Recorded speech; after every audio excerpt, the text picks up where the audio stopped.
Hey, welcome to Vance Tried It. Today, we're going to be making a summertime angel food cake dessert. Now, you can make your own angel food cake. That's fine, but I like it simple. So I'm just going with a store-bought angel food cake right here. And what we're going to do is we're going to cut it in half, lengthwise like that, and then we're going to cube it up.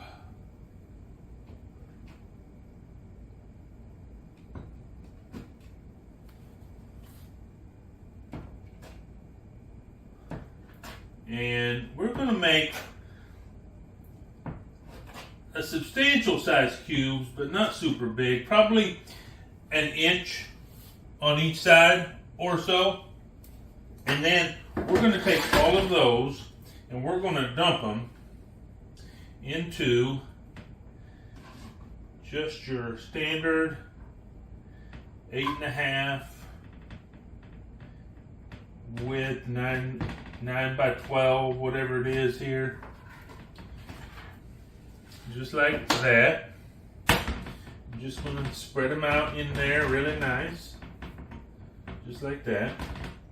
And this is going to be the base of our dessert. But we're not done, because obviously that's not going to be all of our dessert. So what we're going to do is we're going to take some juice concentrate. Now you can use whatever juice you want to use. You can use orange juice, pineapple juice, whatever juice you can find or your store has.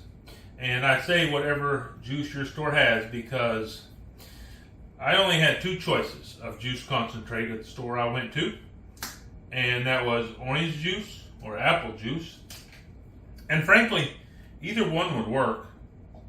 And really, any liquid would work, but when you use this juice concentrate, you're going to get a lot of flavor because it's just a concentrated orange juice. And so we like flavor around here. So we're going to go ahead and use the concentrate. And then we're going to add to that some Cool Whip. Now I got the extra creamy Cool Whip. And we're just going to take and add this to our juice concentrate.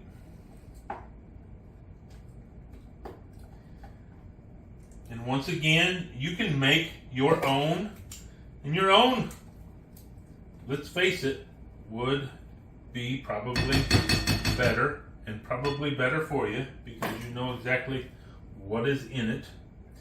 But once again, this is all about being simple and being able to do this really easily on the go. And to this, I'm going to add 1 packet of pudding mix. Now, I'm using vanilla, but once again, use your imagination. You can use any of these mixes that you want. Just one of the normal small size packages, and then we're just going to mix it up in here really well. And once I get it kind of incorporated here, I'm going to go ahead and switch to a whisk here. Let's see if I can do this without making a mess.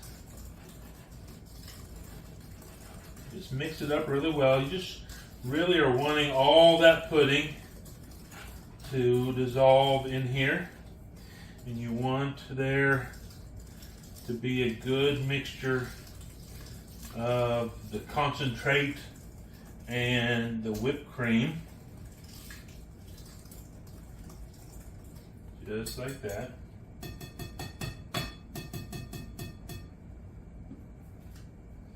put the spoon back in there because we're going to need that in just a minute. Because I'm going to add to this. This is what's it say? I think 12 ounces it says here of blueberries.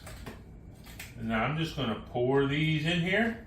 Now you can use any fruit you want. Or, hey, if you're not a fruit person, go ahead and put some chocolate chips in here or some sort of candy. Or, actually, you don't have to put anything in here at all. I think it's going to be better if you put something in here. But you can do whatever makes you happy. But you can put strawberries in here. You could put any sort of really berry in here at all. Blackberry, elderberry, whatever kind of berry you have, gooseberries. Just put the berries in here. And then just be careful, because really you want to use, I think, fresh berries. And then if you can use some frozen berries, but frozen berries are going to have some water content to it when you put them in here. And so it could change the color of your cream here. And also it's going to change the consistency of this. So just be aware of that. I think fresh berries is really the direction you want to go. Now, here's what we're going to do. We're going to just take this concoction. Got a little fly in here. We're going to take this concoction right here, and we're going to spread it out over our angel food cake.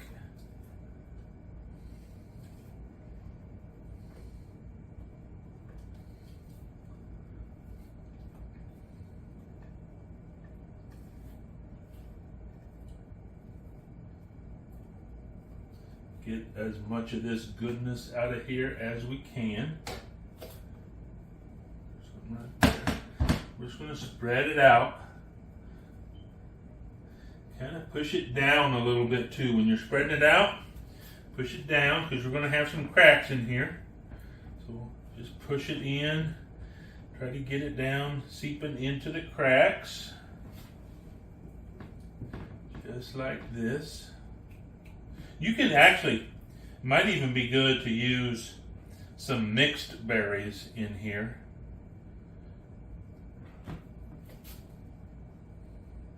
But you can see so far just how nice and easy this is to make.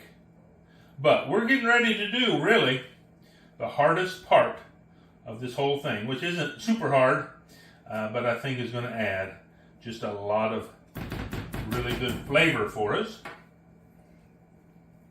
We got this all done up.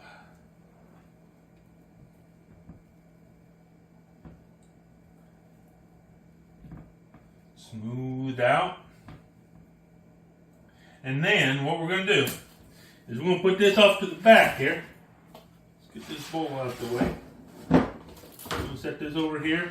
And now what we're going to do is we're going to take a skillet. We're going to turn it on to a medium low, because we're going to be toasting some coconut flakes.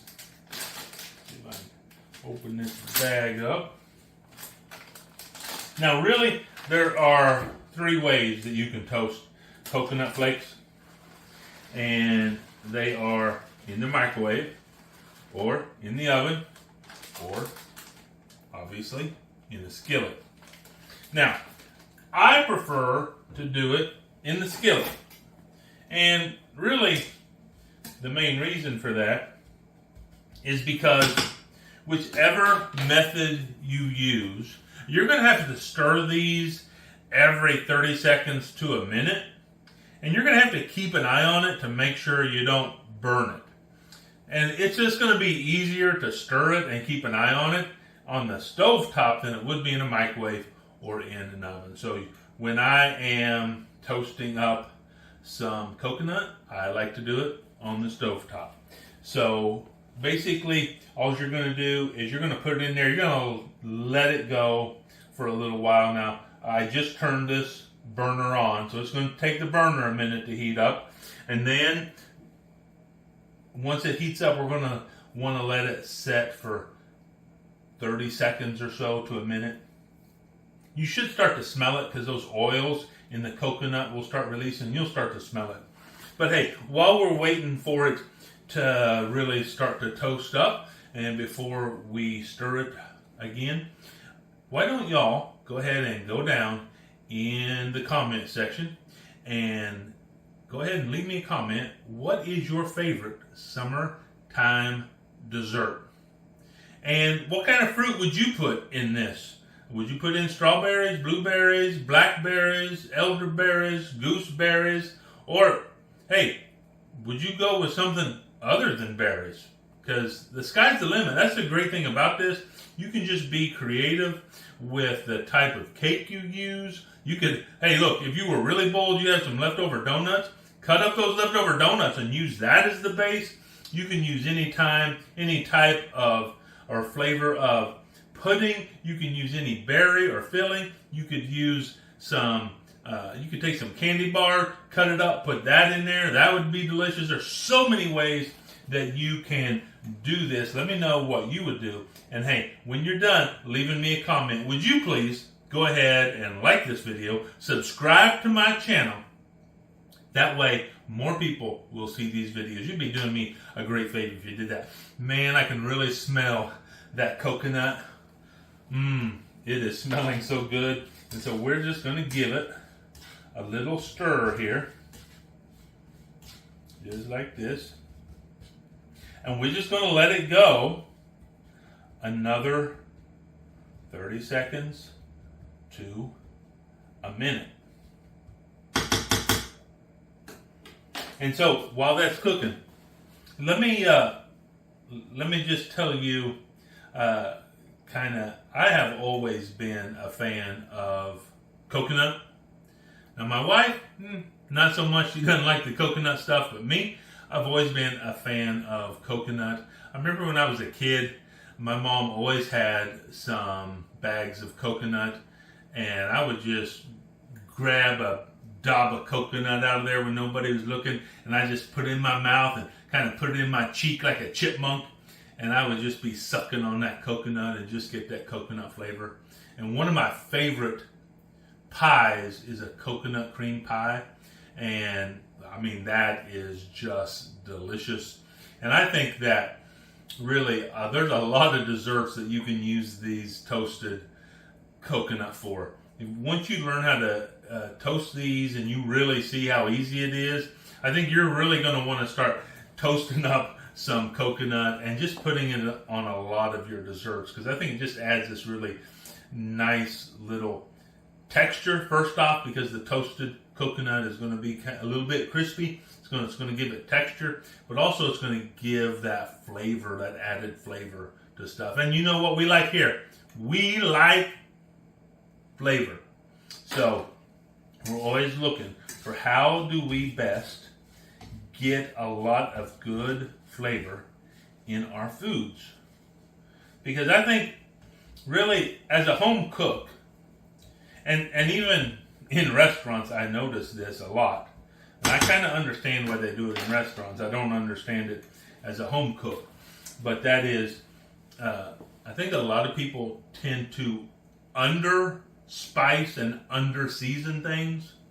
As just a general rule, if I'm getting a recipe and whatever they say the spices and the seasonings are, I always kind of up at another 10, 15, 25% maybe of what they suggest, because I've just found that a lot of people don't really use seasonings as well as they could. Don't be afraid to add some bold flavors.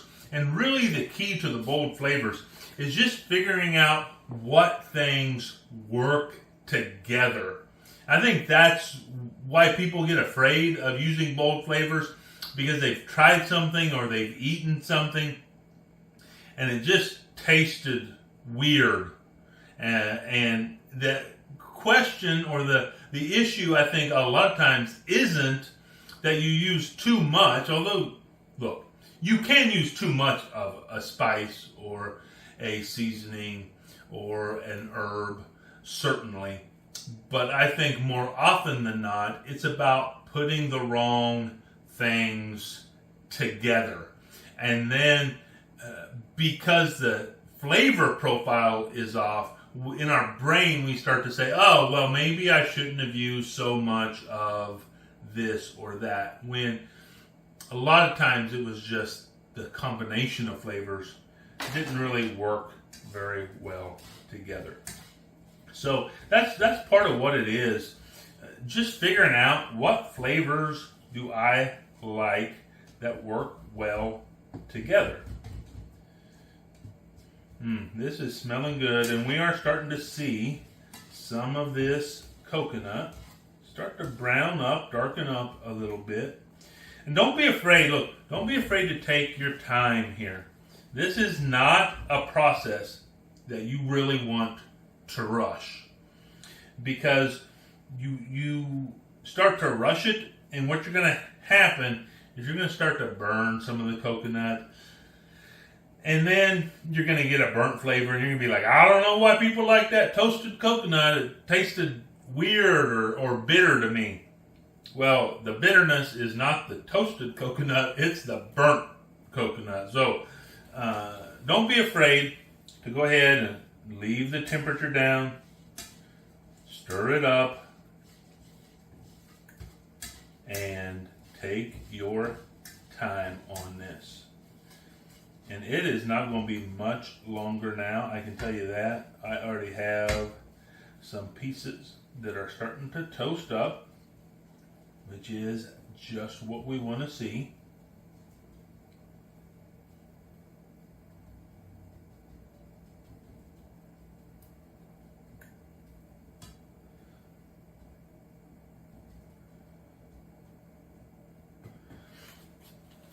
So this is the middle of August when I'm filming this, and the temperatures are starting to drop. We went from one day we had a high of 98, and then the next day we had a high of 73. So a big temperature change, and so we're starting to see some temperature drop, which is nice. I don't hate the heat, certainly, but hey, if it's going to be in the 70s and 80s, I will take that all the time. And so, one of the things oftentimes our food habits start to change as the seasons change. Maybe in the summertime, you eat a lot of sandwiches, maybe cold sandwiches, because you don't want to heat up the house. You don't want to necessarily have to turn on the stove and get the house hot, make your air conditioner work overtime. And so maybe you eat a lot of cold sandwiches. But then starts to be cooler temperature. Fall's going to be here before we know it. And when the fall gets here, what kind of foods do you start eating that you haven't really been eating? One thing that I can think of now, in my household, we're not afraid to eat this any time of the year, but I think we eat it certainly more in the fall and winter time. And I think there are some people who only eat it in the fall and winter time, and that is chili. I love me a good batch of chili. And yes, for those of you from Texas, I have to tell you, I put beans in my chili. Because where I come from, if there's no beans, it's not chili. It's just a hot dog seasoning.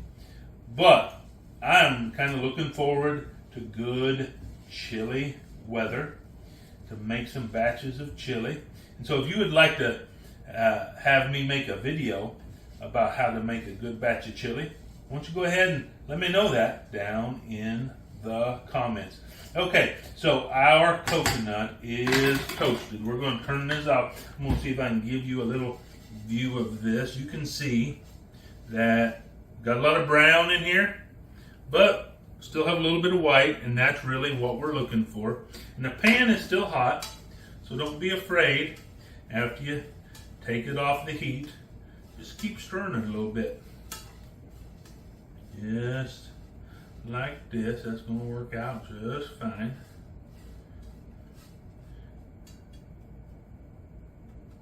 Yep. Now what I'm going to do, I don't want to move this over too far. Hopefully y'all can get a little view of this. I'm just going to take some of this. It is hot. And I'm going to see what I can do here. Let's see if I just take this spoon here. I'm just going to, just like this, just sprinkle some over. You can see here, it really just starts to add to the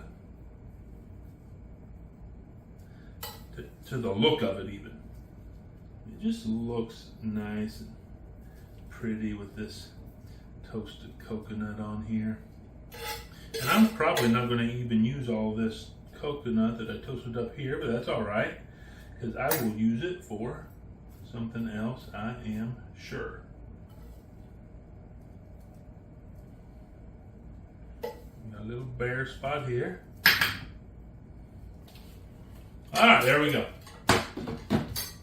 So as you can see, we have this right here, but we're not going to eat this yet, because I'll tell you what we're going to do. We're going to leave this in the refrigerator. We're going to let it get really completely set up.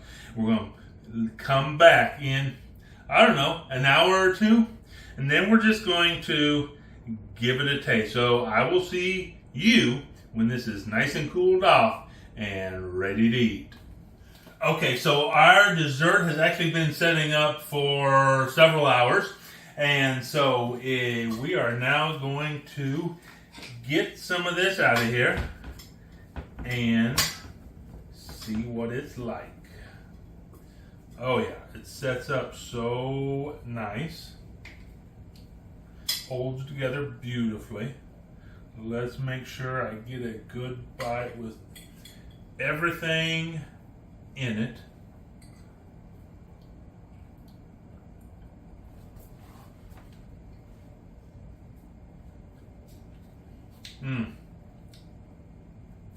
You have the tart from the orange juice. The blueberries are very good. The toasted coconut on top is just magnificent. It gives this beautiful texture to it and the taste.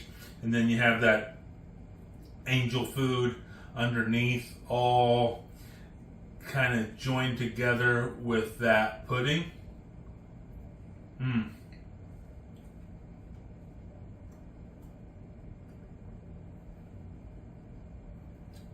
And this is just what I was telling you about. It's really all about finding those flavors that work well together. And without a doubt, these flavors work beautifully together. So, hey, I tried it. You should too.